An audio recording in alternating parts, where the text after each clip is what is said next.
Hi hello namaste welcome to my channel. Moms గురించి చెప్పాలంటే just wow అనే చెప్పొచ్చు. ఎందులోని తగ్గేదేలే అంటున్న మామ్స్ కోసమే కాకుండా హెల్తీగా హ్యాపీగా ఉండాలి అనుకునే వాళ్ళందరి కోసం మన ఛానల్లో వీడియోస్ ఎప్పటికప్పుడు పోస్ట్ చేస్తూనే ఉంటాను. ఇవాళ నేను ఎస్టర్డే చేసుకున్నటువంటి వినాయక చవితి పూజతో మీ ముందుకైతే వచ్చేసాను. సో దుబాయ్లో మా వినాయక చవితి పూజ ఎలా చేసుకున్నాము, నిమజ్జనం ఎలా చేసుకున్నాము, అండ్ అలాగే ఈవినింగ్ 7 శనివారాల వ్రతం 2వ వారంది కూడా చేసేసుకున్నానండి.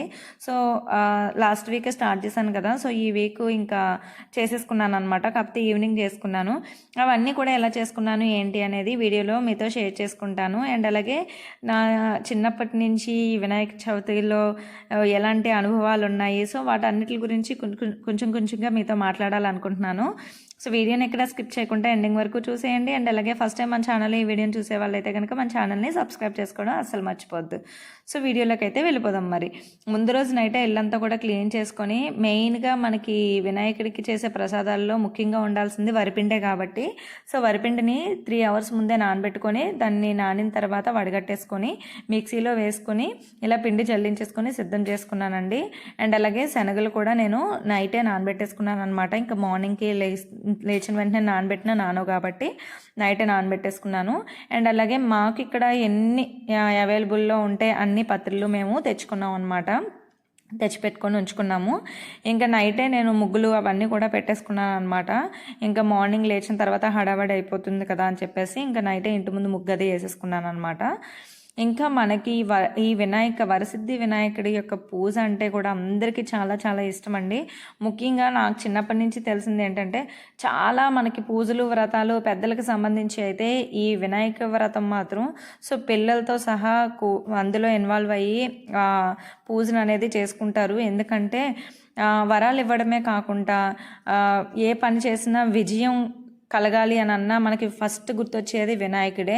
అండ్ అలాగే పిల్లలకి చదువు మంచిగా రావాలన్నా, సో ఇలా ప్రతి దాంట్లో కూడా మనం ముందుగా వినాయకుడిని పూజించిన తర్వాతే మిగిలిన దేవుళ్ళకి ఎవరికైనా సరే ఆరాధిస్తూ ఉంటాము. సో వినాయకుడు మనకి అంత ఇంపార్టెన్స్ అనమాట లైఫ్లో. సో చిన్నప్పుడు కూడా ఏంటి అని అంటే, ఈ వినాయక చవితి వస్తుందంటే చాలు మాకు తోచిన విధంగా చక్కగా పూజ అయితే చేసేవాళ్ళం. సో మట్టి తెచ్చుకొని చక్కగా మట్టితో మేము కూడా చిన్న చిన్న విగ్రహాలు చేసేవాళ్ళం. అండ్ అలాగే మా తెలుగు సార్ స్కూల్లో పూజ చేసేవాళ్ళు. మేము ముందు రోజే స్కూల్ అంతా నీట్గా కడిగేసి అక్కడ కూడా ముగ్గులు అవన్నీ పెట్టి, నెక్స్ట్ డే తెలుగు సార్ వచ్చే లోపల అక్కడ అంతా డెకరేషన్ చేసుకొని స్కూల్లో పూజ చేసిన తర్వాత మళ్ళీ ఇంటి దగ్గర పూజ కూడా ముగించుకొని, అండ్ అలాగే వీధుల్లో పెట్టే వినాయకులను అందరినీ కూడా చూసి 9 రోజులు అయితే 9 రోజులు, 3 రోజులు అయితే 3 రోజులు, ఎన్ని నవరాత్రులు అయినా ఎన్ని రాత్రులు అయితే ఉంచారో వినాయకుడి వద్ద అన్ని రాత్రులు కూడా చాలా యాక్టివ్గా పార్టిసిపేట్ చేయడం, ఇదంతా కూడా ఒక రకమైన ఎక్స్పీరియన్స్ అనమాట. నిజంగా చాలా చాలా చాలా హ్యాపీగా ఉండేది అప్పుడు. సో చిన్న బాల్యం అనేది మళ్ళీ తిరిగి రాదండి. నిజంగా అదొక మెమరబుల్గా మనం ఉంచుకోవాలి, దాన్ని మనం క్రియేట్ చేసుకోవాలి అలాగా. సో ఇప్పుడు మేము ఎక్కడో దుబాయ్లో ఉంటున్నాం కదా, సో పిల్లలకి అలాంటివన్నీ ఉండవు అని మనం అనుకుంటే నిజంగా ఉండవు. అట్లీస్ట్ మనకి అవైలబుల్లో ఉన్నంత మనం వాళ్ళ చేత అన్నిట్లో పార్టిసిపేట్ చేసేలాగా వాళ్ళని మనం ముందుకు నెడతా ఉంటే వాళ్ళకు కూడా కొన్ని మెమరీస్ అనేవి క్రియేట్ అవుతాయి అన్నమాట. సో పెద్దయ్యాక వెనక్కి తిరిగి చూసుకుంటే, అరే మాకు ఇలాంటి మెమరీస్ లేవే అని వాళ్ళు ఎప్పుడు కూడా అనుకోకూడదు. సో అలా అనుకోకూడదనే నేను ప్రతిదీ కూడా వాళ్ళ చేత ఏదైనా చేయించేలాగా నేను ఎక్కువగా ప్రయత్నం చేస్తూ ఉంటాను అనమాట. సో ఇప్పుడు అలాగే వినాయకులు వాళ్ళ చేత ఓన్గా చేసేలాగా మేమైతే చూసుకున్నాము. సో పసుపు వినాయకుడు అంటే చపాతీ ముద్ద గోధుమ పిండితోనే ఇలాగ 2 వినాయకులను అయితే ప్రిపేర్ చేశారండి. సో చిన్న వినాయకుడిని మా చిన్నబాబు కోసం మా హస్బెండే ప్రిపేర్ చేశారు. సో ఇంకొక వినాయకుడిని మా పెద్దబాబు చేత చేయించాం అనమాట. గోధుమ పిండిలో ముందు రోజే చక్కెర వేసేసి కొంచెం పసుపు కూడా కలర్ కోసం అని చెప్పేసి వేసేసి ముద్ద నైటే నానబెట్టేసుకొని ఉంచుకున్నారు. సో దాన్ని మార్నింగ్ తీసిన తర్వాత ప్రిపేర్ చేశారనమాట. అంటే నైటే చేసేద్దాం అనుకున్నారు, మళ్ళీ చపాతీ ముద్ద కొంచెం క్రాక్స్ అలాంటివి వచ్చినా సరే బాగోదు కదా అని చెప్పేసి మార్నింగ్ లేసే చేశారు. నేను ముందే చెప్పానండి, వినాయక చవితి అనేది పిల్లలకు కూడా సంబంధించింది. సో నేను ప్రసాదాల వరకు చేసి పెడతాను, మిగిలిన పనులన్నీ కూడా మీరే చేసుకోవాలి, మ్యాక్సిమం అన్నీ మీరే చేసేలాగా చూసుకోండి అని చెప్పేసి నేను అన్నాను. సో మా హస్బెండ్ వాళ్ళ పిల్లలని కిందకి తీసుకెళ్ళి పువ్వులు అవి తెప్పించారనమాట. ఇంకా వాళ్ళకి ఇప్పుడిప్పుడే చెప్తున్నాను, మా పెద్దోడు ఎలాగో పెద్దోడు అవుతున్నాడు కాబట్టి ఇంకా నెక్స్ట్ నుంచి ఇంకా మీ ఓన్ క్రియేటివిటీతో ఇంకా బాగా ప్లాన్ చేయండి. సో ఇంట్లోనే చిన్న పందిరి వేసేలాగా, పందిరిలో దేవుని పెట్టేలాగా, సో ఇవన్నీ కూడా చెయ్యండి అని చెప్పేసి నేను చెప్తున్నాను అనమాట. సో చూడాలి ముందు ముందు ఎలా ఉంటుందో. ఎందుకంటే ఇక్కడెక్కడో ఉంటున్నాము, అయ్యో మేము అవన్నీ మిస్ అవుతున్నాము, సో వాళ్ళందరూ ఇండియాలో అందరూ బాగా సెలబ్రేట్ చేసుకుంటున్నారు అని మనం బాధపడక్కర్లేదు. మన దగ్గర ఉన్న దాంతో మనం కూడా ఎంత క్రియేటివ్గా ఆలోచిస్తే అంత క్రియేటివ్గా పిల్లలు కూడా చేస్తారు, పిల్లలు కూడా చాలా ఎగ్జైట్మెంట్గా ఫీల్ అవుతారు. సో ఈ మెమరీస్ అన్నీ కూడా చాలా బాగుంటాయి. ఈ వినాయక చవితి చేస్తుంటే నాకు ఎప్పుడు కూడా చాలా చాలా గుర్తొస్తూ ఉంటాయి అన్నమాట. బాల్యం అంతా గుర్తొస్తూ ఉంటుంది.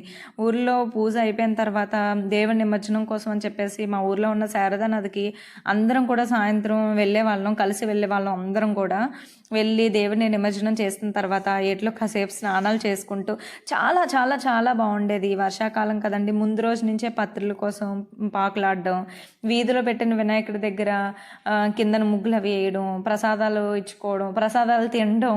సో ఇదంతా కూడా ఒక రకమైన యాక్టివిటీ లాంటిదన్నమాట. సో సోషల్ స్కిల్స్ కూడా చాలా బాగా పెరుగుతాయి. జనరల్గా ఊర్లో చిన్నపిల్లలందరూ కూడా డబ్బులు చందాలు కూడుకొని వినాయకుని పెట్టుకొని, సో వాళ్ళంతా ఒక కమిటీగా ఉండి పెద్ద ఈ కొద్దీ కూడా అవన్నీ చేస్తూ ఉండడం, ఇదంతా కూడా చాలా బాగుంటుంది.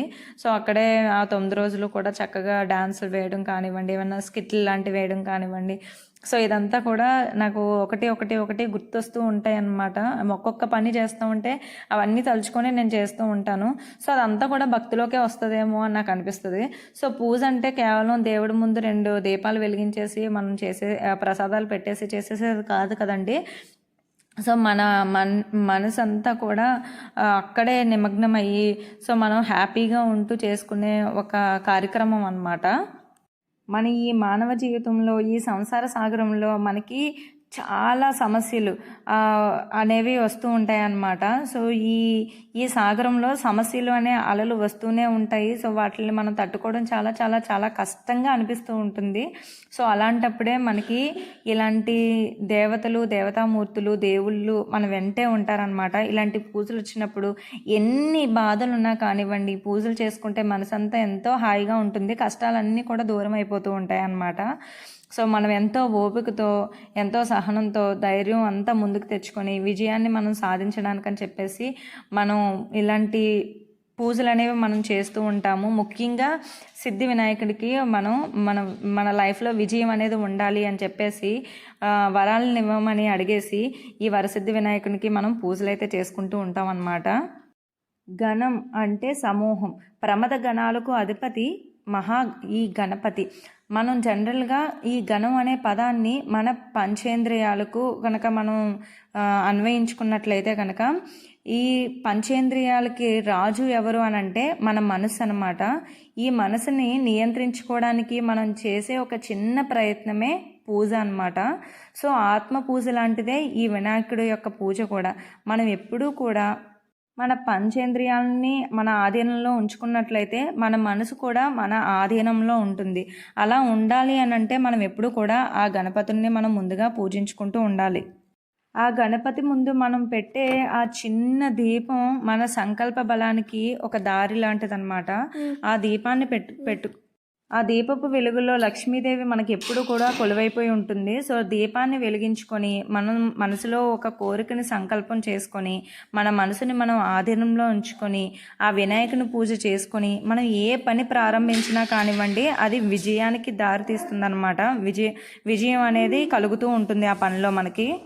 బుద్ధి వినాయకుడు, సిద్ధి వినాయకుడు అంటే బుద్ధిపూర్వకంగా కనుక మనం ఆ వినాయకుడిని ధ్యానిస్తే కనుక మనకి సిద్ధి అనేది కలుగుతూ ఉంటుందన్నమాట. మన విజయం కోసం మన కష్టాల్లో మన పక్కనే ఉండేటటువంటి ఆ వినాయక చవితిని మేము చాలా బాగా జరుపుకున్నాం పిల్లలతో సహా. పిల్లలతోటే పూజ అయితే చేయించానండి. సో ఆ వినాయకుడికి ఎంతో ఇష్టమైనటువంటి చదువు సరస్వతీదేవి కాబట్టి పిల్లలు చదువుకునే బుక్స్ని అక్కడ పెడితే కనుక మన పిల్లలకు కూడా సరస్వతి అనేది వస్తుందన్నమాట. సో అందుకనే వినాయకుడికి ఇష్టమైన బుక్సే కాకుండా అతనికి ఇష్టమైనటువంటి ఉండ్రాళ్ళు అండ్ అలాగే మనం ఇంకా ఎక్స్ట్రా ఆర్ది ఇలాంటివన్నీ కూడా ప్రసాదాలుగా పెట్టేశాను అనమాట. సో ఇవన్నీ అయిపోయిన తర్వాత ఈవినింగ్ మళ్ళీ వినాయకుడిని గంగమ్మ ఒడిలో చేర్చేయాలి కదండి. సో వాళ్ళ అమ్మ ఒడిలో చేర్చడానికని చెప్పేసి జై బోలో గణేష్ మహారాజ్కి జై, జై బోలో గణేష్ మహారాజ్కి జై, గణపతి పప్ప మోరియా, ఆదా లడ్డు కాలియా అనుకుంటూ వినాయకుడిని అయితే మేము కదిపేశామన్నమాట. సో అమ్మ వినాయకుడిని ఉంచుకుందామమ్మా అని చెప్పేసి మా పెద్దగాడు ఎంతగానో అడిగాడండి. సో ఆ వినాయకుడిని ప్రిపేర్ చేసుకున్నాం కదమ్మా, వినాయకుడిని ఉంచుకుందాము, ఆ వినాయకుడిని ఉంచుకుందాము అని చెప్పేసి అడిగాడు. నాకే చాలా ఇదిగా అనిపించింది. సో ఎందుకో తెలియదు కానీ ఈ వినాయకుల్ని నిజంగానే ఆ గంగలో కలిపేటప్పుడు కొంచెం బాధగా అనిపించింది అనమాట. ఫస్ట్ టైం చిన్నప్పుడు ఇలా పట్టుకెళ్తే ఎప్పుడు అలా ఫీల్ అవ్వలేదు. హ్యాపీగా కలిపేసి ఏట్లో అందరం కలిపి స్నానం చేసి వచ్చేసేవాళ్ళం. సో ఇప్పుడు ఎందుకో కానీ కొంచెం ఇదిగానే అనిపించింది అనమాట. సో ఎప్పుడు ఈ ఫీలింగ్ అయితే కలగలేదు. సో మా పెద్దడు కూడా ఉంచుకుందా అమ్మ అని చెప్పేసి అన్నాడు అనమాట. ఇంక ఇంట్లోనే జస్ట్ అలాగా మేము నిమజ్జనం అయితే దీన్ని చేసేయాలి అని చెప్పేసి అనుకున్నాము. సో దానికోసం అని చెప్పేసి బాల్కనీలోనే మేము బకెట్తో వాటర్ అయితే పెట్టేసాం అనమాట. సో బాల్కనీలో బకెట్తో వాటర్ అయితే పెట్టేసి దాన్నే గంగమ్మ తల్లిగా మేము భావించుకున్నాము. సో భావించుకొని గంగమ్మ తల్లిగా భావించుకోవడం ఏంటండి, సో ప్రతి నీటిలోని కూడా మనకి గంగమ్మ తల్లి ఉంటుంది కదా. సో అందులోనే మేము ఈ వినాయకుడి యొక్క నిమజ్జనం అయితే చేసేసాం అనమాట. సో ఓన్లీ వినాయకుడిని మనం ఎప్పుడు కూడా నిమజ్జనం అనేది చేయకూడదండి. సో వినాయకుడి దగ్గర పెట్టిన పూజించిన అక్షింతలు, కొన్ని పత్రాలు, పుష్పాలు అన్నీ కలిపి మనం అందులోనే కలిపేయాలన్నమాట. సో పారే ఏర్లో అయితే అన్నీ కూడా కలిపి పడేస్తూ ఉంటాము. సో మరి ఇక్కడ కొన్ని వేసాం అన్నమాట. మేము మిగిలినవన్నీ కూడా కిందకి పట్టుకెళ్ళి కింద ఏదైనా చెట్టు కింద వేసేద్దామని చెప్పేసి ఒక పక్కడైతే ఉంచామన్నమాట. సో ఇంకా వినాయకుడిని అయితే మేము అందులో వేసేసాము. ఇంకా తర్వాత ఆ నీళ్ళే నెత్తి మీదకి అయితే చల్లేసుకున్నాం అనమాట. అండ్ అలాగే ఆ వినాయకుడికి పెట్టిన ప్రసాదాల్లో కూడా కొన్ని అయినా సరే వినాయకుడితో పాటుగా వేయాలి అని అంటూ ఉంటారు. సో చిన్నప్పుడు కూడా మేము ఊరికే వినాయకుడినే పంపించుకుంటా వెనకాతలే ఉండ్రాళ్ళు అవన్నీ కూడా పట్టుకెళ్తూ ఉంటారు కదండి. ఇది అందరికీ తెలిసిన విషయమే. జస్ట్ మేము ఎలా చేసాము అనే దానికోసం నేను ఇక్కడ షేర్ చేసుకుంటున్నాను అనమాట. సో ఇలాగ 2 వినాయకుల్ని కూడా మేము మా బాల్కనీలో మా ఇంట్లోని ఇలాగా బకెట్లోనే చేసేసుకున్నాము. సో ఇదంతా అయిపోయిన తర్వాత ఎంతకీ మీకు మర్చిపోయాను, ఆ వెనకాతలు పెట్టుకున్న ఇంకొక వినాయకుడు ఉన్నాడు కదండి, ఆ వినాయకుడిని అయితే మేము నిమజ్జనం చేయలేదు, ఇంట్లోనే ఉంచుకున్నాము. అండ్ అలాగే అది మాకు ఇండియా నుంచి తెలిసిన వాళ్ళు ఒకళ్ళు ఉంటే వాళ్ళ ద్వారా వచ్చిందనమాట. ఇక్కడ కూడా స్టోర్స్లో అమ్ముతారు, మురుగన్ స్టోరు ఇలా ఉన్నాయన్నమాట. ఇక్కడ కూడా అవైలబుల్లో ఉంటాయండి, ఇక్కడ కూడా అమ్ముతారు. సో మేమైతే ఇక్కడ తీసుకోలేదు, అది ఇండియా నుంచే మాకు వినాయక చవితి ముందు రోజే మా ఇంటికి అయితే వచ్చారనమాట. చాలా హ్యాపీ అనిపించింది. సో ఇలాగా నిమజ్జనం అంతా చేసుకొని ఆ నీళ్ళు కూడా మా మీద చల్లేసుకొని దేవుడికి బాయ్ చెప్పేసి మేము లోపలికి అయితే వచ్చేసాము. ఇంకా లోపలికి వచ్చేసిన తర్వాత మళ్ళీ ఈవినింగ్ పూజ ఉంది కదండి. సో ఈవినింగ్ పూజ కోసం నేను అన్నీ ప్రిపేర్ చేసుకోవాలి కాబట్టి సో లోపలికి వెళ్ళి అదంతా కూడా క్లీన్ చేసేసుకుంటున్నాను అనమాట. అండ్ అక్కడ తీసిన పత్రులు అవన్నీ పెట్టినవి అవన్నీ కూడా ఇంకా వెంటనే కిందన కలిపేద్దాము, కిందన వేసేద్దాము అని చెప్పేసి వినాయకుని కలిపిన నీళ్ళు కానివ్వండి ఇవన్నీ కూడా కిందకైతే పట్టుకెళ్ళిపోతున్నాము. ఇదిగోండి లిఫ్ట్లో కిందకి వెళ్ళిపోయి ఎవరు తొక్కని చోట మొక్కల కింద అలా వేసేయచ్చు కదా అని చెప్పేసి పట్టుకొని వెళ్ళిపోతున్నాం అనమాట. అండ్ నేను ఈ మధ్య కిందన మేము మొక్కలు వేయడానికి ఇంట్రెస్ట్ చూపిస్తున్నాం అనమాట.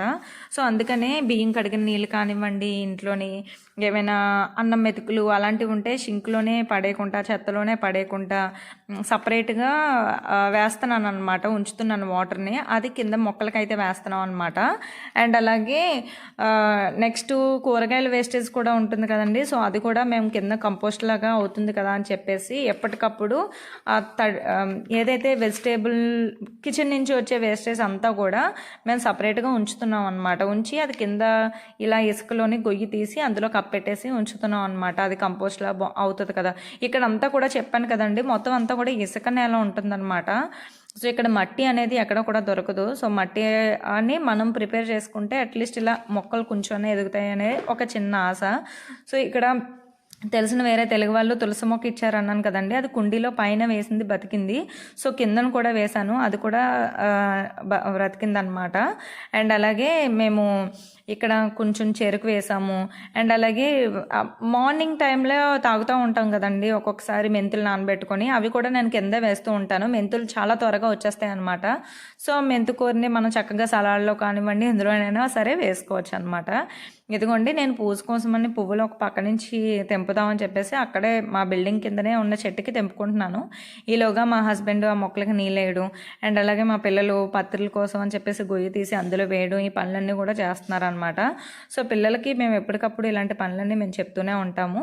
మా బిల్డింగ్కి ఆపోజిట్ బిల్డింగ్లోనే బిల్డింగ్ ముందుని మాకు ఇలాగ తులసి మొక్క అనేది ఉంటుందన్నమాట. సో ఈ మొక్క చాలా పెద్దగా ఉంటుందండి. సో కానీ దీని నుంచి విత్తనాలు రాలిపడి మొక్క రావడం అనేది నేను ఎప్పుడు చూడలేదు. మేము ఇక్కడికి వచ్చి 1 ఇయర్ అవుతుంది కదా, 1 ఇయర్ నుంచి ఈ మొక్క ఇలాగే ఉందన్నమాట. సగం ఎండిపోయి ఉంటుంది, సగం పచ్చగా ఉంటుంది అనమాట. సో కింద నుంచి పూజ కోసం అని చెప్పేసి కొంచెం తులసి పత్రి కూడా తెచ్చుకున్నాను అనమాట. ఇంటికి వచ్చిన వెంటనే ఇంక ఈవినింగ్ త్వరగా అయిపోద్ది కదా అని చెప్పేసి పానకం అయితే చేసేసుకున్నాను. సో పానకంలో యాలకులు, మిరియాల పొడి, బెల్లం అండ్ అలాగే కొన్ని తులసి ఆకులు కూడా వేసుకున్నాను అనమాట. వెంకటేశ్వర స్వామికి చాలా చాలా చాలా ఇష్టం అండి పానకం అనేది. సో అందుకని సింపుల్గా పానకం అయితే పెట్టేసుకున్నాను. అండ్ అలాగే కొన్ని ఫ్రూట్స్, బ్లాక్ గ్రేప్స్, నలుపువి ఏవైనా మనం పెట్టుకోవచ్చు అని చెప్పేసి అన్నాను కదండి. లాస్ట్ వీక్ చిమ్లి ఉండలు అవన్నీ చేశాను, కానీ ఇప్పుడు అవి చేయడానికి ఇంకా నాకు అంత టైం సరిపోలేదు. ఈవినింగ్ త్వరగా పూజ అయిపోవాలి కాబట్టి.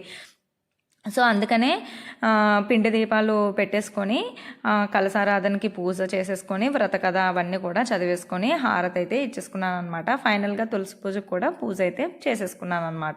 సో చూసారు కదండి, దుబాయ్లో మా వినాయకుడి పూజ ఇలా చేసుకున్నాము, వినాయక చవితి అండ్ అలాగే వినాయక నిమజ్జనం కూడా జరిగిపోయింది. చాలా హ్యాపీగా అనిపించింది. ఫైనల్లీ సెకండ్ వీక్ 7 శనివారాల వ్రతంలో వెంకటేశ్వర స్వామి యొక్క వ్రతం కూడా నేను ఈవినింగ్ చేసేసుకోవడం జరిగిందనమాట. అంతా కూడా చాలా బాగా అయిపోయింది. నాకైతే చాలా హ్యాపీ అనిపించింది. ఎంత ఫాస్ట్గా పూజ ముగించుకొని ఎంత ఫాస్ట్గా బిగ్ బాస్ చూసేద్దామా అన్నంత వెయిటింగ్. ఇదేనండి ఇవాల్టి నా వీడియో మీకు నచ్చినట్లయితే లైక్ చేయండి, ఇంకొంతమందికి యూస్ఫుల్ అయితే షేర్ చేయండి, మీ అమూల్యమైన చేతులతో కామెంట్ ఇచ్చేసి